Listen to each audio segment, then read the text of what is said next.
Hello, I am Shopworks D&D, and in today's video, I am going to be breaking down the subclasses, but I'm not going to be breaking them down mechanically. I'm just going to give my thoughts and opinions on just the mechanics of them, my personal opinions on them, and just the overall flavor of them, starting with the first subclass in the list, Dog and Hound. I like the flavor of this class a lot. I like the idea of a gnome with like a giant wolfhound boxing people, and he can like ride the dog if you really wanted to. It's just, I have stated this again. I will state this once again in this video. I personally do not like pets in D&D mechanically because I always forget about them. I forgot about them when I'm playing a Vestige Warlock. I mean, I forget when I'm playing Beastkeeper Ranger. I forget when I'm playing Pact of the Chain Warlock. I always forget I have a pet in D&D, and some of my other players have this issue as well.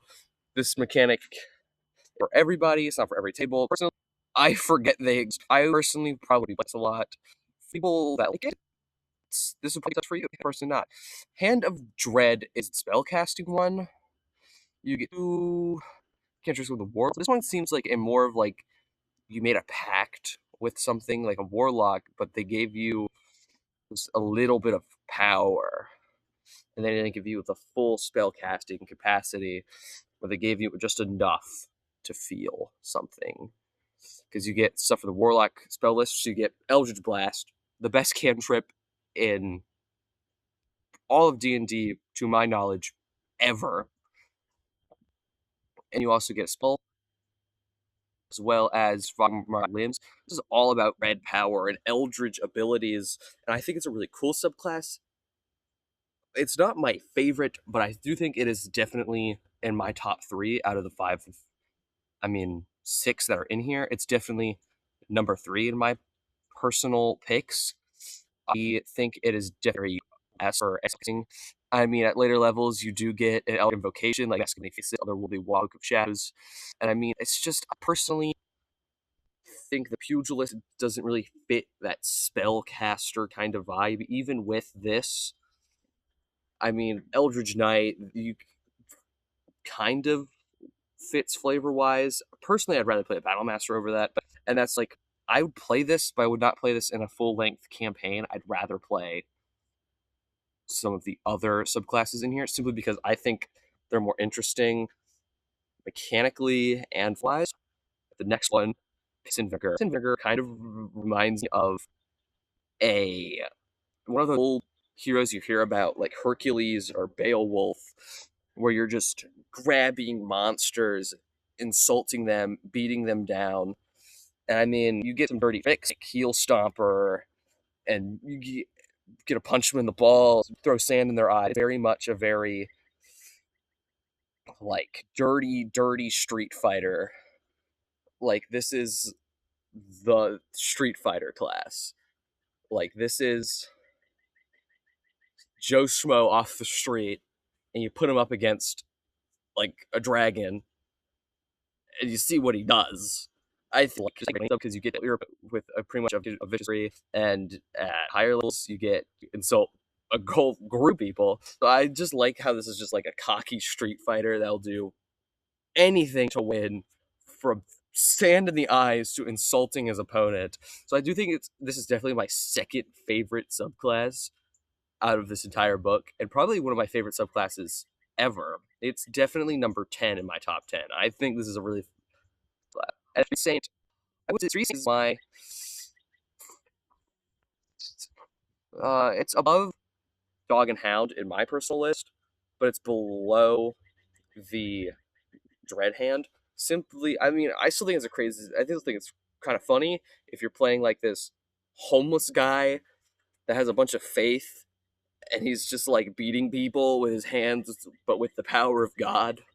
I think that's kind of funny, and you do get an extra 2d4 worth of extra 1d for an extra 2d4 of radiant damage, depending on the enemy type. And I mean, I still think it's a very fun subclass. This is one I have played. I played one shot. I mean, I would not play a campaign. I think there's better healing subclasses, even for the 2024 Way of Mercy Monk, or the Celestial Warlock, or the Divine Soul Sorcerer, or the new Spellfire Sorcerer. But I do enjoy this. It's just that the ones that are above it stand out, and this is my favorite one. The Circle is you get UE wrestler pretty much, because the whole thing about this one is you're grappling your opponent and you're just wailing on them, or you're throwing them, or you're just beating them.